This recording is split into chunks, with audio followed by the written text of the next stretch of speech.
السلام عليكم، يا رب تكونوا بخير. النهاردة هنعمل بسبوسة من غير لا بيض ولا لبن ولا سمنة.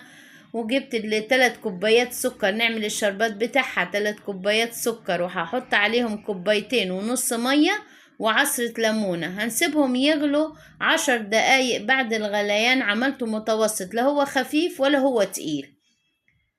حطيت كده المية عليها وهقلبهم ونعصر عليهم عصرة الليمونة واسيبهم على النار.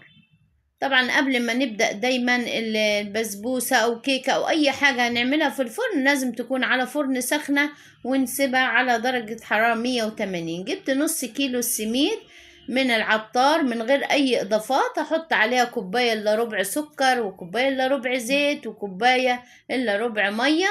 وهنقلبه كمان معلقة كبيرة بيكنج باودر، وهحط فانيليا. عايزة تحطي فانيليا باودر حطي، انا حطيت الفانيليا السايلة، بحب نكهتها جدا. هنقلب كل المقادير مع بعض لغاية ما تختفي السوائل. وكنت دهنة صينية بمادة دهنية ورشتها دقيق وحطيتها فيها.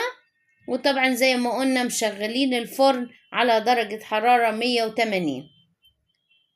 فضي كده كل المقدار، كمان لو معلقة سيليكون هتكون تنزلك كل اللي في الطبق.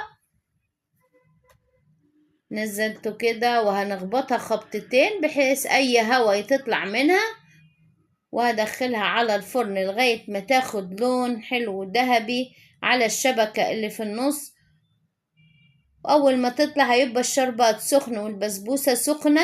دوقيها جميلة ومرملة أحلى من اللي معمولة بالسمنة. وهتبقى لو انت كمان عايزة تحسي بنكهة السمنة حطي معلقة سمنة أو زبدة في الشربات بتاعها، هيبقى جميل جدا مرملة وناعمة. يلا جربيها تعجبك، وإن عجبتك اوعي تستخسري فيها اللايك وشيريها لكل أحبابك وأصحابك.